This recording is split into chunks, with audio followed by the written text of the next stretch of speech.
আজিৰ ক্লাছত আমি কি আলোচনা কৰিম? আজিৰ ক্লাছত আমি আলোচনা কৰিম নৱোদয় বাছনি পৰীক্ষাত কেইটামান মোষ্ট ইম্পৰ্টেণ্ট কুৱেশ্যন সকলোৱে মনোযোগেৰে চাবা আৰু লিখিবা।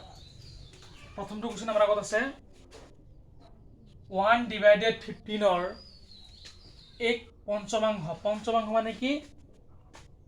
এক পঞ্চমাংশ মানে কি বুজি পোৱা? 1/5।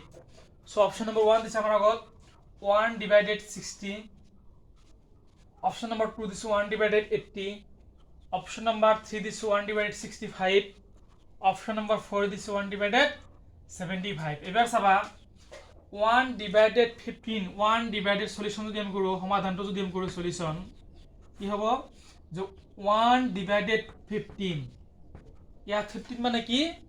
ৰ মানে কি? 1/15 ৰ মানে কি বুজি পোৱা? ৰ মানে পূৰণ ইনটু দিলো, পূৰণ দিলো। এবাৰ চাবা পঞ্চমাংশ 1/ কিমান হ'ব? 5। এবাৰ চাবা ইয়াত পূৰণ হৈ আছে, ইয়াত কোনো কেনসেল নাযায় যেহেতু ওপৰত 1 আছে। সো ওপৰৰ লগত 1 যদি 1 ৰ লগত ইনটু কৰে কিমান হ'ব? কিমান হ'ব? 1 ইনটু কৰিলে কিমান হয়? 1/ কিমান হ'ব? 1 ডিভাইডেড লিখিলো। ইয়াত কিমান আছে? 5। 5 ৰ লগত 5 ইনটু কৰিলে কিমান হ'ব? 25। 25 ৰ 5 হাতত কিমান থাকিল? 2। 5 ৰ লগত যদি 1 ইনটু কৰে কিমান হ'ব? 5 আৰু হাতত কিমান আছে? 2 কিমান হ'ব? 7 75। ইয়াত অপচন নম্বৰ 1 কিমান আছে? 1/60। কোনটোৰ লগত মিলিছে? কোনটোৰ লগত মিলিছে? 1/75 to result. Option number 4 to correct answer. সকলো বুজি পাইছ? লিখা।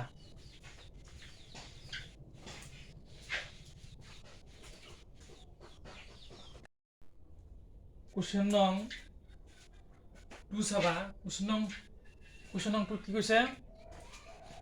54 ইনটু 27 ডিভাইডেড 9 ৰ যোগফল। প্ৰথমে কি কৰিব লাগে? আমি পূৰণ কৰিব লাগে, কিন্তু তুমি যদি পূৰণ কৰা সংখ্যাটো লাহে লাহে ডাঙৰ হৈ গৈ থাকিব, অলপ প্ৰব্লেম পাবা। গতিকে আমি কি কৰিম? যদি তুমি 9 আছে কেনসেল কৰি দিয়া। 9 9 ৰ মাজত কেইবাৰ যাব? একবাৰ। ইয়াত দিব লাগিব বা তুমি ইয়াতে দিয়া 9। যদি 9 ৰ লগত তুমি ইয়াত কেনসেল কৰা, যদি 9 9 ৰ মাজত একবাৰ যাব, ইয়াত কেইবাৰ যাব? 9 9 গুণ 9 9 2 গুণ 18 9 3 গুণ 27। ইয়াত কেইবাৰ যাব? 3 বাৰ গ'ল। অৰ্থাৎ কিমান কৰিব লাগে? 54 ইনটু 3 যদি পূৰণ কৰে কিমান হ'ব? 4 3 গুণ কিমান? 12 12 ৰ 2 হাতত কিমান থাকিল? 1 5 3 গুণ 15 15 একে 16 162। এবাৰ চোৱা অপশন নম্বৰ 1 ত আছে 126, অপশন নম্বৰ 2 ত আছে 160, অপশন নম্বৰ 3 ত আছে 162, অপশন নম্বৰ 4 ত আছে 165। আমাৰ ৰিজাল্ট কিমান ওলাইছে? 162। কিমান ওলাব? কিমান কি নম্বৰ হ'ব? 3 নম্বৰ 162 কারেক্ট आंसर লিখা।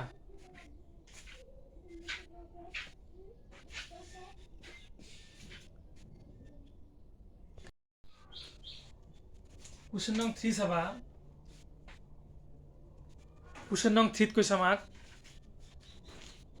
খালি ঠাই পূৰ কৰা 3/5 ইকুৱেল টু 12 ডিভাইডেড কি সংখ্যা বহালে অপশন 1 ৰ লগত মিলিব বা অপশন 2 ৰ লগত মিলিব নাইবা অপশন 3 ৰ লগত মিলিব নাইবা অপশন 4 ৰ লগত মিলিব লাগিব। কি কৈছে যে 3/5 ইকুৱেল টু 12 ডিভাইডেড কিমান বহাব লাগে? এবাৰ চাব অপশন নম্বৰ 1 কিমান দিছে? 15, অপশন নম্বৰ 2 দিছে 20, অপশন নম্বৰ 3 দিছে 25, অপশন নম্বৰ 4 দিছে 5। এবাৰ চাবা ইয়াত কিমান কৈছে? 3/5 ইকুৱেল টু 12 ডিভাইডেড ইয়াত কিমান সংখ্যা বহালে আমি সংখ্যাটো নিৰ্বাচন কৰিব লাগে। এবাৰ চাবা যদি তুমি ইয়াত সাপোজ ধৰিলা 12 বহাই দিছ, ইয়াত 12 ৰ মাজত কেইবাৰ যাব? একবাৰ। ইয়াত 12 ৰ মাজত কেইবাৰ যাব? কেইবাৰ যাব? একবাৰ। যদি তুমি 1/1 অৰ্থাৎ 1 এৰে হৰণ কৰা ৰিজাল্টটো কিমান পাম? আমি 1 পাম। সো এটো কেতিয়া হ'ব নোৱাৰে। এবাৰ চাবা ইয়াত 15 আছে মই 12 জায়গাত ইয়াত কিমান বহাই দিলো 15 বহাই দিলো যদি তুমি 3 দিয়ে 3 কেবাৰ যাব 3 কেবাৰ যাব 3 ৰে 4 বাৰ ইয়াত কেবাৰ যাব 5 বাৰ ইয়াত আসলতে কিমান আছে 3 ডিভাইডেড 5 আছে ইয়াত ওলাল কিমান 4 ডিভাইডেড 5 মিলিছেনে মিলা নাই এবাৰ চাবা যদি আমি 12 ডিভাইডেড 20 বহাই দাও 20 বহাই দিলো কেবাৰ যাব 3 ৰে কেবাৰ যায় 3 ৰে 3 4 গুণ 12 বা তুমি 4 দিয়া 4 দিলে একেটা সংখ্যা হৰণ কৰিব লাগে 4 ৰে কেবাৰ যাব 4 গুণ 4 4 2 গুণ 8 4 3 গুণ 12 3 বাৰ গৈছে হৰণৰ ক্ষেত্ৰত তুমি যদি কেনসেল কৰা লঘিষ্ঠলৈ আকাৰ লঘিষ্ঠ আকাৰলৈ পৰিৱৰ্তন কৰা একেটা সংখ্যাৰে হৰণ যাব লাগে এবাৰ চাবা মই কেৰে দিছো 4 দিছো 4 গুণ 4 4 2 গুণ 8 4 3 গুণ 12 কেবাৰ গৈছে 3 বাৰ গৈছে ইয়াত কেবাৰ যাব 4 গুণ 4 4 2 গুণ 8 4 3 গুণ 12 4 5 গুণ 20 কেবাৰ গৈছে 5 বাৰ গৈছে মিলিছে না 3 ডিভাইডেড 5 কিমান দিব লাগে 20 দিব লাগে কেই নম্বৰ হ'ব অপচন নম্বৰ 2 হ'ব কারেক্ট आंसर সকলো বুজি পাইছো লিখা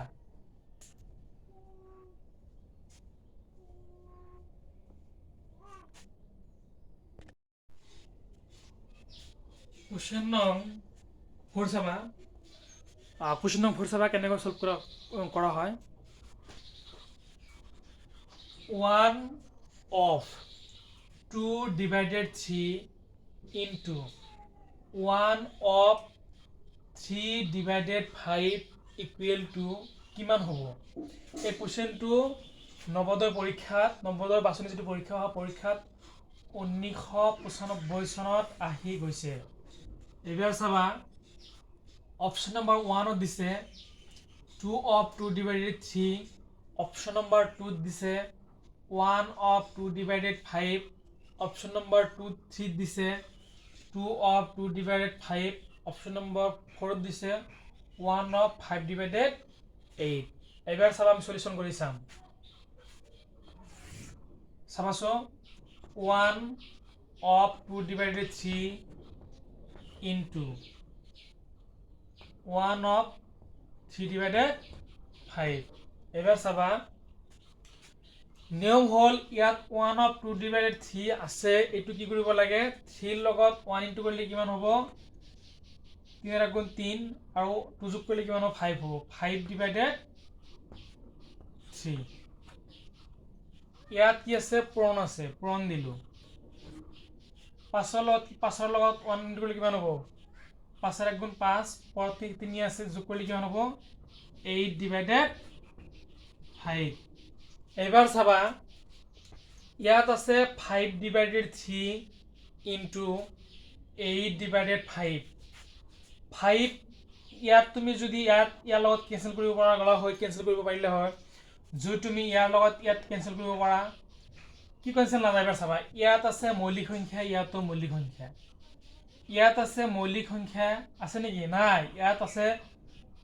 মৌলিক নহয় কাৰণ যৌগিক সংখ্যা ইয়াত মৌলিক সংখ্যা চাবা ইয়াত আমি কেনসেল কৰিব পাৰো 5 5 ৰ মাজত কেইবাৰ যাব একবাৰ ইয়াত 5 5 ৰ মাজত কেইবাৰ যাব একবাৰ এতিয়া ইয়াৰ লগত কেনসেল যায় নেকি না যায় কাৰণ এটো কি সংখ্যা যৌগিক সংখ্যা বা যুগ্ম সংখ্যা এটো অযুগ্ম সংখ্যা এবাৰ চাবা 1 ৰ লগত যেতিয়া 8 ইনটু কৰা হ'ব কিমান হ'ব 8 এ হ'ল ইয়াত 3 ৰ লগত ইয়াত কিমান কেই গৈছিল একবাৰ 1 ইনটু কৰিলে কিমান হ'ব 3 হ'ল যিকোনো সংখ্যাৰ লগত যদি 1 পূৰণ কৰা হয় হেতু সংখ্যা ওলায় এবাৰ চাবা কিমান লাগিছে 2 ডিভাইডেড ইয়াত যদি তুমি 2 ভাবা এবাৰ চাবা 2 কেনেকৈ ভাবিম যদি 2 8 যদি তুমি 2 এর হরণ দিয়ে কেবাৰ যাব 4 বাৰ ইয়াত কেবাৰ যাব 2 বাৰ 2 বাৰ 2 কল্পনা কৰিব পাৰিম নেকি নোৱাৰিম কিমান আছে 8 ডিভাইডেড 3 ইয়াত চোৱা ইয়াত 8 ডিভাইডেড 3 কৰবাত আছে নে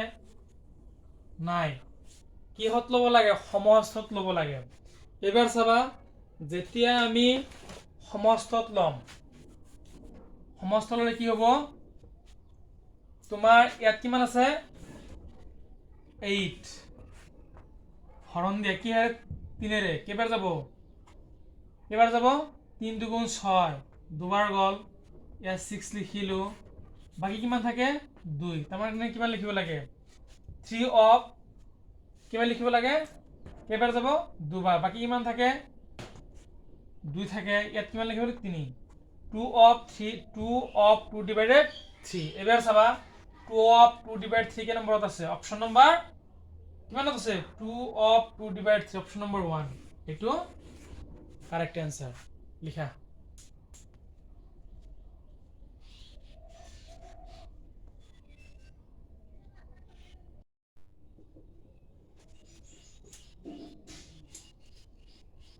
क्वेश्चन नंबर 5 চাবা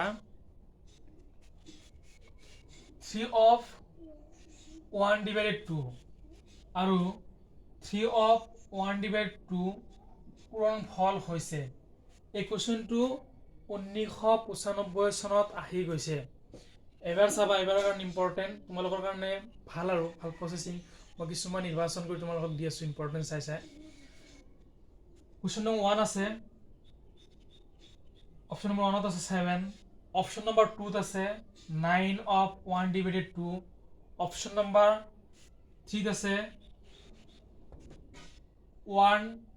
9 of 1 divided 4 অপচন নম্বৰ 4 আছে 12 of 1 divided 4 এবাৰ চাবা 3 of 1 divided 2 আৰু 3 of 1 divided 2 সংখ্যাটো একেই এটো তোমাৰ যেটো আছে এটো একে আছে কিন্তু কি নিৰ্ণয় কৰিব লাগে পূৰণ কৰিব লাগে এবাৰ লিখিম আমি চাবা solution